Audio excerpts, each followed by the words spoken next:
Hi everyone, ನನ್ನ daily food routine ಯಾವ ರೀತಿ ಇರುತ್ತೆ ಅಂತ ಈ ವಿಡಿಯೋದಲ್ಲಿ ತೋರಿಸ್ತಾ ಇದ್ದೀನಿ.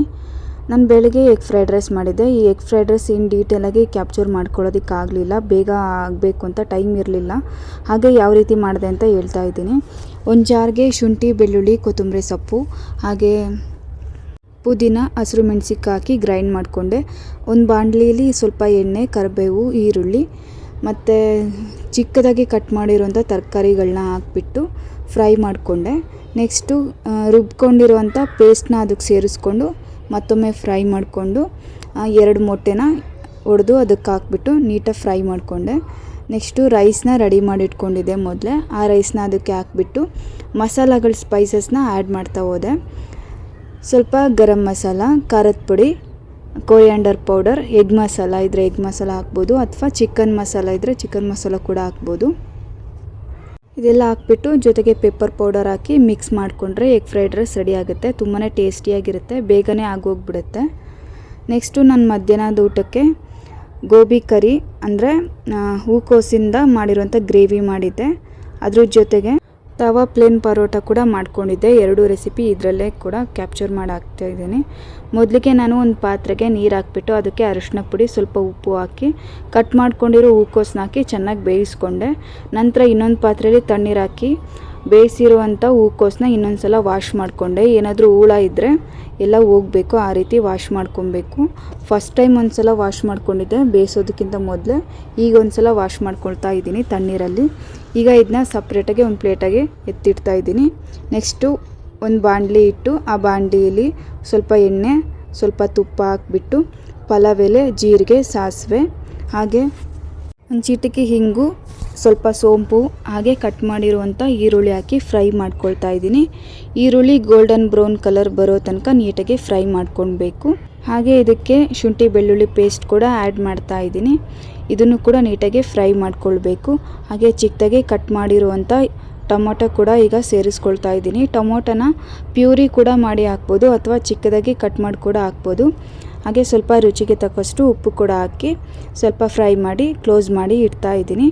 ನಂತರ ಇದಕ್ಕೆ ಮಸಾಲ ಪುಡಿಗಳನ್ನ ಕೂಡ ಸೇರಿಸ್ಕೊಳ್ತಾ ಇದ್ದೀನಿ. ಗರಂ ಮಸಾಲ, ಧನಿಯಾ ಪುಡಿ, ಜೀರಿಗೆ ಪುಡಿ, ಖಾರದ ಪುಡಿ, ಹಾಗೆ ಎಗ್ ಮಸಾಲ ಅಥವಾ ಚಿಕನ್ ಮಸಾಲ ಯಾವುದಿದೆಯೋ ಅದನ್ನ ಹಾಕ್ಬೋದು, ಆಪ್ಷನಲ್. ಇದನ್ನು ಹಾಕಿ ನೀಟಾಗಿ ಮಿಕ್ಸ್ ಮಾಡ್ಕೊಂಡಿದ್ದೀನಿ. ನಿಮ್ಮ ಕ್ವಾಂಟಿಟಿ ಎಷ್ಟು ಬೇಕೋ ಅಷ್ಟು ನೋಡ್ಕೊಂಡು ಹಾಕಬೇಕು. ನಾನು ಇಲ್ಲಿ 3 ಜನಕ್ಕೆ ಆಗೋಷ್ಟು ಮಾಡ್ತಾಯಿದ್ದೀನಿ, ಅದಕ್ಕೋಸ್ಕರ ಎಲ್ಲ ಅರ್ಧ ಸ್ಪೂನ್ ಟೇಬಲ್ ಸ್ಪೂನ್ ಅಷ್ಟು ಹಾಕ್ಕೊಂಡಿದ್ದೀನಿ. ಹಾಗೆ ಸ್ವಲ್ಪ ನೀರು ಹಾಕ್ಬಿಟ್ಟು ನೀಟಾಗಿ ಮಿಕ್ಸ್ ಮಾಡ್ಕೊಳ್ತಾ ಇದ್ದೀನಿ. ನಾನು ಮೊದಲೇ ಹಸಿ ಬಟಾಣಿ ಅಥವಾ ನೆನೆಸಿಟ್ಟಿರುವಂಥ ಬಟಾಣಿನ ಬೇಯಿಸ್ಕೊಂಡು ಇದಕ್ಕೆ ಮಿಕ್ಸ್ ಮಾಡ್ಕೊಳ್ತಾ ಇದ್ದೀನಿ. ಒಂದು 2 ನಿಮಿಷ ಇದನ್ನು ಫ್ರೈ ಮಾಡಾದಮೇಲೆ ಲಿಡ್ನ ಕ್ಲೋಸ್ ಮಾಡಿ 1 ನಿಮಿಷ ಬೇಯಿಸ್ಕೊಳ್ತಾ ಇದ್ದೀನಿ. ಆಲ್ರೆಡಿ ಬಟಾಣಿನ ಬೇಯಿಸಿರೋದ್ರಿಂದ ಜಾಸ್ತಿ ಟೈಮೇನು ಹಿಡಿಯೋದಿಲ್ಲ, ಬೇಗನೆ ಆಗೋಗುತ್ತೆ. ಹಾಗೆ ಇದಕ್ಕೆ ಮೊದಲೇ ಬೇಯಿಸಿಟ್ಕೊಂಡಿರೋವಂಥ ಹೂಕೋಸು ಕೂಡ ಸೇರಿಸ್ಕೊಳ್ತಾ ಇದ್ದೀನಿ. ಹಾಗೆ 1 ನಿಮಿಷ ಫ್ರೈ ಮಾಡಿಕೊಂಡ್ರೆ ಗ್ರೇವಿ ರೆಡಿ ಆಗೇ ಹೋಗಿಬಿಡುತ್ತೆ. ತುಂಬ ಫಾಸ್ಟಾಗಿ ಆಗುತ್ತೆ. ಎಲ್ಲ ಬೇಯಿಸ್ಕೊಂಡಿರೋದ್ರಿಂದ ಟೈಮ್ ಜಾಸ್ತಿ ತೊಗೊಳ್ಳೋದಿಲ್ಲ. ಇದು ಚಪಾತಿಗೆ, ದೋಸೆಗೆ ಅಥವಾ ಅನ್ನಕ್ಕೆ ತುಂಬಾ ರುಚಿಯಾಗಿರುತ್ತೆ. ಇದಕ್ಕೆ ಯಾವುದೇ ರೀತಿಯ ಟೇಸ್ಟಿಂಗ್ ಪೌಡರ್ ಕೂಡ ನಾನು ಬಳಸಿಲ್ಲ, ಯಾವುದೇ ರೀತಿ ಸಾಸ್ ಕೂಡ ಯೂಸ್ ಮಾಡ್ಕೊಂಡಿಲ್ಲ. ಹಾಗೆ ಪ್ಲೇನಾಗಿ ಮಾಡಿದ್ದೀನಿ. ತುಂಬಾ ಚೆನ್ನಾಗಿರುತ್ತೆ, ಟೇಸ್ಟು ಹೆಲ್ದಿಯಾಗಿ ಕೂಡ ಇರುತ್ತೆ. ಕೊನೆಯದಾಗಿ ಇದಕ್ಕೆ ಚಿಕ್ಕದಾಗಿ ಕಟ್ ಮಾಡಿರುವಂಥ ಕೊತ್ತಂಬರಿ ಸೊಪ್ಪು ಹಾಕಿ ಮಿಕ್ಸ್ ಮಾಡಿದರೆ ಗ್ರೇವಿ ರೆಡಿ ಆಗುತ್ತೆ. ಈ ಗ್ರೇವಿಗೆ ನಾನು ಪ್ಲೇನ್ ತವಾ ಪರೋಟ ಕೂಡ ರೆಡಿ ಮಾಡ್ಕೊಳ್ತಾ ಇದ್ದೀನಿ. ಅದನ್ನು ಯಾವ ರೀತಿ ಮಾಡಿದ್ದೀನಿ ಅಂತ ನಿಮಗೆ ತೋರಿಸ್ತೀನಿ ನೋಡಿ ಕೊನೆಯದಾಗಿ. ಫಸ್ಟ್ ಟೈಮ್ ಯಾರಾದರೂ ನನ್ನ ಚಾನಲ್ ನೋಡ್ತಾ ಇದ್ದರೆ ಸಬ್ಸ್ಕ್ರೈಬ್ ಮಾಡಿಕೊಂಡು, ಹಾಗೆ ಈ ವಿಡಿಯೋ ನಿಮಗೆ ಇಷ್ಟ ಆದರೆ ಲೈಕ್ ಮಾಡಿ ನೋಡಿ.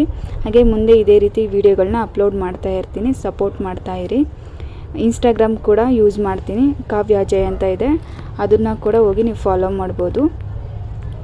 ಹಾಗೆ ಯೂಟ್ಯೂಬಲ್ಲಿ ಕೂಡ ಒಳ್ಳೊಳ್ಳೆ ರೆಸಿಪಿ ವಿಡಿಯೋಗಳು ಅಥವಾ ಡೈಲಿ ವ್ಲಾಗ್ಸ್ಗಳನ್ನ ಹಾಕ್ತಾ ಇರ್ತೀನಿ. ಹಾಗೆ ಟಿಪ್ಸ್ಗಳು, ಹೆಲ್ತ್ ಕೇರ್ ಟಿಪ್ಸ್ಗಳೆಲ್ಲ ಹಾಕ್ತಾ ಇರ್ತೀನಿ ನೋಡಿ. ಹಾಗೆ ಪರೋಟ ಯಾವ ರೀತಿ ಮಾಡೋದು ಅಂತ ತೋರಿಸ್ತೀನಿ ನೋಡಿ. ಒಂದು ಬಾಣಲಿಯಲ್ಲಿ ಸಣ್ಣ ರವೆ ಬರುತ್ತಲ್ಲ, ಸೂಜಿ ರವೆ, ಅದನ್ನು 1 ಕಪ್ ಅಷ್ಟು ಹಾಕ್ಕೊಂಡು ಅದು ನೆನೆಯೋವಷ್ಟು ಸ್ವಲ್ಪ ನೀರು ಹಾಕಿ ಮಿಕ್ಸ್ ಮಾಡಿ ಒಂದು 10 ನಿಮಿಷ ಎತ್ತಿಟ್ಕೊಳ್ಬೇಕು. ಇದಕ್ಕೆ ಮೊಸರು ಕೂಡ ಸೇರಿಸ್ಕೊಳ್ಬೋದು. ಹಾಗೆ ಚಿಕ್ಕದಾಗಿ ಕಟ್ ಮಾಡಿರುವಂಥ ಕೊತ್ತಂಬರಿ ಸೊಪ್ಪನ್ನ ಹಾಕ್ತಾಯಿದ್ದೀನಿ. ಹಾಗೆ ಸಣ್ಣ ಉಪ್ಪು ಕೂಡ ರುಚಿಗೆ ಎಷ್ಟು ಬೇಕೋ ಅಷ್ಟು ನೋಡಿಕೊಂಡು ಹಾಕ್ಕೊಳ್ಬೇಕು. ನನ್ನ ಹತ್ರ ಆರ್ಗ್ಯಾನೋ ಫ್ಲೇಕ್ಸ್ ಇತ್ತು, ಅದನ್ನು ಕೂಡ ಸೇರಿಸ್ಕೊಳ್ತಾ ಇದ್ದೀನಿ. ಇದು ಆಪ್ಷನಲ್, ಬೇಕಿದ್ದರೆ ಹಾಕ್ಬೋದು, ನಿಮ್ಮ ಹತ್ರ ಇದ್ದರೆ ಹಾಕಿ, ಇಲ್ಲಾಂದರೆ ಸ್ಕಿಪ್ ಕೂಡ ಮಾಡ್ಬೋದು. ಹಾಗೆ ಇದಕ್ಕೆ ಮೈದಾ ಹಿಟ್ಟು ಅಥವಾ ಗೋಧಿ ಹಿಟ್ಟು ಎರಡರಲ್ಲಿ ಒಂದು ಯಾವುದಾದ್ರೂ ಹಾಕ್ಬೋದು. ಮೈದಾ ಹಿಟ್ಟು ಹಾಕಿದರೆ ಸ್ವಲ್ಪ ಚೆನ್ನಾಗಿ ಬರುತ್ತೆ. ಅದಕ್ಕೋಸ್ಕರ ಮೈದಾ ಹಿಟ್ಟು ಹಾಕಿ ಹಾಗೆ ಒಂದು ಕಪ್ಪಷ್ಟು ಮೈದಾ ಹಿಟ್ಟಿಗೆ ಅರ್ಧ ಕಪ್ಪಷ್ಟು ಕಾರ್ನ್ಫ್ಲೋರ್ ಹಾಕಿದ್ದೀನಿ. ಹಾಗೆ ಚಿಲ್ಲಿ ಫ್ಲೇಕ್ಸ್ ಕೂಡ ಹಾಕಿದ್ದೀನಿ. ಸ್ವಲ್ಪ ಬಿಳಿ ಎಳ್ಳು ಕೂಡ ಹಾಕ್ಕೊಂಡು ನೀಟಾಗಿ ಮಿಕ್ಸ್ ಮಾಡ್ಕೊಳ್ಬೇಕು. ಸ್ವಲ್ಪನೇ ನೀರು ಹಾಕಿ ಮಿಕ್ಸ್ ಮಾಡ್ಕೊಳ್ಬೇಕು. ಚಪಾತಿ ಹಿಟ್ಟಿನ ಅದಕ್ಕೆ ಕಾಲ್ಸಿಟ್ರೆ ಆಯಿತು. ಕಾಲ್ಸಿಟ್ಟಿರುವಂಥ ಹಿಟ್ಟಿನ ಮೇಲೆ ಸ್ವಲ್ಪ ತುಪ್ಪ ಅಥವಾ ಎಣ್ಣೆ ಹಾಕ್ಬಿಟ್ಟು ಒಂದು 5 ನಿಮಿಷ ನೆನೆಯೋದಕ್ಕೆ ಬಿಡಬೇಕು. ನಂತರ ಇದನ್ನು ನೀಟಾಗಿ ನಾದ್ಕೋಬೇಕು. ಎಷ್ಟು ಚೆನ್ನಾಗಿ ನಾದ್ಕೊತೀವೋ ಅಷ್ಟು ಚೆನ್ನಾಗೇ ಪರೋಟ ಬರುತ್ತೆ. ನೀಟಾಗಿ ಹಿಟ್ಟಾಕಿ ಈ ರೀತಿ ನಾದ್ಕೊಂಡು ಸಪ್ರೇಟ್ ಬಿಲ್ಲೆ ಮಾಡಿ ಇಡ್ತಾಯಿದ್ದೀನಿ. ಇದನ್ನು ಮೊದಲಿಗೆ ಚಪಾತಿ ಆಕಾರಕ್ಕೆ ಲಟ್ಟಿಸ್ಕೊಂಡು ಅದನ್ನು ಫೋಲ್ಡ್ ಮಾಡ್ಕೊಳ್ಬೇಕು. ಸ್ವಲ್ಪ ಎಣ್ಣೆ ಹಾಕ್ಬಿಟ್ಟು ಅಥವಾ ತುಪ್ಪ ಇದ್ದರೆ ತುಪ್ಪ ಹಾಕ್ಬಿಟ್ಟು ನೀಟಾಗೆ ಸ್ಪ್ರೆಡ್ ಮಾಡಿ ಈ ರೀತಿ ಕೋನ್ ಶೇಪಲ್ಲಿ ನಾನು ಫೋಲ್ಡ್ ಮಾಡ್ಕೊಳ್ತಾ ಇದ್ದೀನಿ. ಫೋಲ್ಡ್ ಮಾಡಿಕೊಂಡು ಅದ್ರ ಮೇಲೆ ಸ್ವಲ್ಪ ಹಿಟ್ಟು ಹಾಕ್ಬಿಟ್ಟು ಮತ್ತೆ ಲಟ್ಟಿಸ್ಕೊಳ್ತಾ ಇದ್ದೀನಿ. ಚಪಾತಿ ಥರ ನೀಟಾಗೆ ಲಟ್ಟಿಸ್ಕೊಂಡಾದಮೇಲೆ ಜಾಸ್ತಿ ತಿಕ್ಕಾಗೂ ಇರಬಾರ್ದು, ತಿನ್ನಾಗೂ ಇರಬಾರ್ದು, ಅಷ್ಟು ಮೀಡಿಯಮಾಗಿ ಲಟ್ಟಿಸ್ಕೊಳ್ಬೇಕು. ನೆಕ್ಸ್ಟು ಒಂದು ತವ ಮೇಲೆ ಮೀಡಿಯಮ್ ಫ್ಲೇಮಲ್ಲೇ ಬೇಯಿಸ್ಕೊಳ್ಬೇಕು. ಸ್ವಲ್ಪ ಎಣ್ಣೆ ಹಾಕ್ಬಿಟ್ಟು 2 ಸೈಡು ಬೇಯಿಸ್ಕೋಬೇಕು. ರೋಸ್ಟ್ ಮಾಡಿದರೂ ತುಂಬ ಚೆನ್ನಾಗಿರುತ್ತೆ ಟೇಸ್ಟು, ಅಥವಾ ಚಪಾತಿ ಅದಕ್ಕೆ ಬೇಯಿಸ್ಕೊಂಡ್ರೂ ಕೂಡ ತುಂಬಾ ಚೆನ್ನಾಗಿರುತ್ತೆ. ಈಗ ಪ್ಲೇನ್ ತವಾ ಪರೋಟ ರೆಡಿಯಾಗಿದೆ. ಹಾಗೆ ಇದ್ರ ಜೊತೆ ಮಾಡಿರುವಂಥ ಹೂಕೋಸು ಗ್ರೇವಿ ಕೂಡ ತುಂಬಾ ಚೆನ್ನಾಗಿತ್ತು. ಪರೋಟ ಮತ್ತು ಗ್ರೇವಿ ಕಾಂಬಿನೇಷನ್ ಕೂಡ ತುಂಬಾ ಟೇಸ್ಟಿಯಾಗಿ ಚೆನ್ನಾಗಿರುತ್ತೆ. ನೀವು ಕೂಡ ಮನೇಲಿ ಟ್ರೈ ಮಾಡಿ ನೋಡಿ ಹೇಗಿತ್ತು ಅಂತ ನನಗೆ ಕಮೆಂಟ್ ಮಾಡಿ ತಿಳಿಸಿ. ಇದನ್ನು ಡಿನ್ನರಿಗೆ ಕೂಡ ಮಾಡ್ಕೊಳ್ಬೋದು ಅಥವಾ ಲಂಚಿಗೆ ಕೂಡ ಮಾಡ್ಕೊಳ್ಬೋದು. ತುಂಬಾ ಚೆನ್ನಾಗಿರುತ್ತೆ. ಒಂದು ಅರ್ಧ ಗಂಟೆಯಲ್ಲಿ ಮುಗ್ದೇ ಹೋಗ್ಬಿಡುತ್ತೆ, ಜಾಸ್ತಿ ಟೈಮ್ ಏನು ತೊಗೊಳ್ಳೋದಿಲ್ಲ. ಹಾಗೆ ನೆಕ್ಸ್ಟು ಆಚೆ ಹೋಗೋಣ ಡಿನ್ನರ್ಗೆ ಅಂದ್ಕೊಂಡ್ವಿ. ಮನೇಲೇನೋ ಮಾಡೋದು ಬೇಡ, ಆಚೆ ಹೋಗೋಣ, ಏನಾದರೂ ತಿನ್ಕೊಂಬರೋಣ, ಮಸಾಲೆ ಪುರಿ ಅಥವಾ ಏನಾದರೂ ಸ್ಟಾರ್ಟರ್ಸ್ ಅಂದ್ಕೊಂಡು ಹೊರಟ್ವಿ. ಸ್ವಲ್ಪ ಮನೆ ಕ್ಲೀನಿಂಗ್ ಇತ್ತು, ಎಲ್ಲ ಮುಗಿಸ್ಕೊಂಡು ಹೊರಟ್ವಿ. ಹಾಗೆ ಹೋಗುವಾಗ ಸ್ವಲ್ಪ ಫನ್ನಿ ವಿಡಿಯೋ ಕೂಡ ನಾನು ಕ್ಯಾಪ್ಚರ್ ಮಾಡಿಕೊಂಡೆ. ನಮ್ಮ ಪಾಪು ಕಾರ್ ಡ್ರೈವ್ ಮಾಡೋ ಥರ ಪೋಸ್ ಕೊಡ್ತಿದ್ದ, ಅದು ಕೂಡ ತುಂಬ ಕ್ಯೂಟಾಗಿತ್ತು. ಅದನ್ನ ಕ್ಯಾಪ್ಚರ್ ಮಾಡಿಕೊಂಡು ಇದಕ್ಕೆ ಆ್ಯಡ್ ಮಾಡ್ತಾಯಿದ್ದೀನಿ. ನನಗೆ ತುಂಬಾ ಇಷ್ಟ ಆಯಿತು ಈ ವಿಡಿಯೋ. ಒಂದು ಫಸ್ಟ್ ಟೈಮ್ ಆ ಥರ ಸ್ಟೇರಿಂಗ್ ಇಟ್ಕೊಂಡು ಡ್ರೈವಿಂಗ್ ಮಾಡೋ ಥರ ಮಾಡ್ತಾಯಿದ್ದ, ಆರಾಮ್ ಮಾಡಿಕೊಂಡು. ತುಂಬಾ ಖುಷಿಯಾಯಿತು ಈ ರೀತಿ ಇರೋದನ್ನು ನೋಡಿಬಿಟ್ಟು. ಯೂಶ್ವಲಿ ನಾವು ತುಂಬ ರೇರ್ ಆಚೆ ಹೋಗೋದು. ಪಾಪಂಗೆ ಕರ್ಕೊಂಡು ಫಸ್ಟ್ ಟೈಮ್ ಈ ರೀತಿ ಆಚೆ ಹೋಗ್ತಿರೋದು. ಫಾಸ್ಟ್ ಫುಡ್ಡೆಲ್ಲ ಅವನಿಗೇನೂ ತಿನ್ನಿಸೋದಿಲ್ಲ, ಮನೆಯಲ್ಲೇ ತಿನ್ಸ್ಕೊಂಡು ಹೋಗಿದ್ವಿ. ಅವನಿಗೋಸ್ಕರ ಮಾಲ್ಟ್ ಮಾಡಿದ್ದೆ. ಈ ಮಲ್ಟಿಗ್ರೇನ್ ಮಾಲ್ಟಿಗೆ ನಾವು 35ರಿಂದ 40 ಥರ ಕಾಳುಗಳಾಗಲಿ ಮತ್ತು ಡ್ರೈ ಫ್ರೂಟ್ಸ್ಗಳು, ರಾಗಿ, ಜೋಳ ಈ ಥರದ್ದೆಲ್ಲ ಮಿಕ್ಸ್ ಮಾಡಿ ರೋಸ್ಟ್ ಮಾಡಿ ತುಂಬಾ ಹೆಲ್ದಿಯಾಗಿ ಮನೆಯಲ್ಲೇ ಮಲ್ಟಿಗ್ರೇನ್ ಮಾಲ್ಟ್ ಪೌಡರ್ನ ರೆಡಿ ಮಾಡ್ಕೊಂಡಿದ್ವಿ. ಅದನ್ನ ಯಾವ ರೀತಿ ಮಾಡೋದು ಅಂತ ಮುಂದಿನ ವಿಡಿಯೋದಲ್ಲಿ ಅಪ್ಲೋಡ್ ಕೂಡ ಮಾಡ್ತೀನಿ.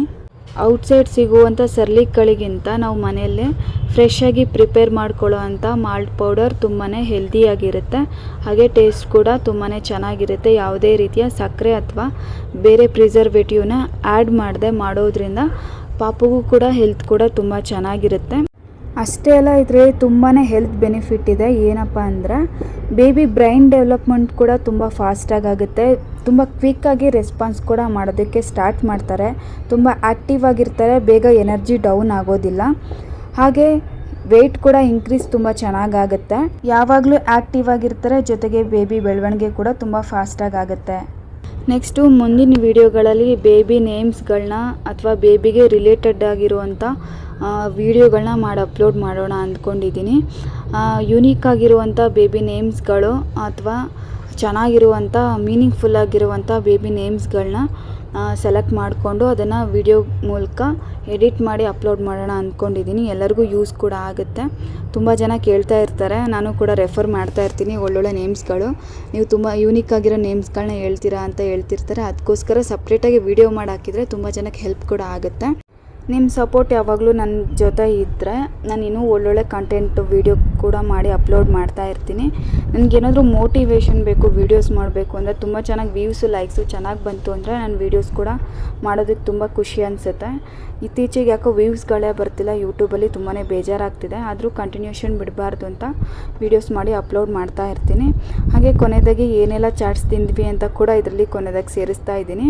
ದಹಿ ಪುರಿ, ಮಸಾಲೆ ಪುರಿ, ಸ್ಯಾಂಡ್ವಿಚ್ಚು ಮತ್ತು ಸಮೋಸ ಮಸಾಲ ಎಲ್ಲ ತಿಂದ್ವಿ. ತುಂಬಾ ಟೇಸ್ಟ್ ಚೆನ್ನಾಗಿತ್ತು. ಹಾಗೆ ಇವತ್ತಿನ ವಿಡಿಯೋ ಎಂಡ್ ಮಾಡ್ತಾ ಇದ್ದೀನಿ. ನೋಡಿದ್ದಕ್ಕೆ ಥ್ಯಾಂಕ್ ಯು ಸೋ ಮಚ್.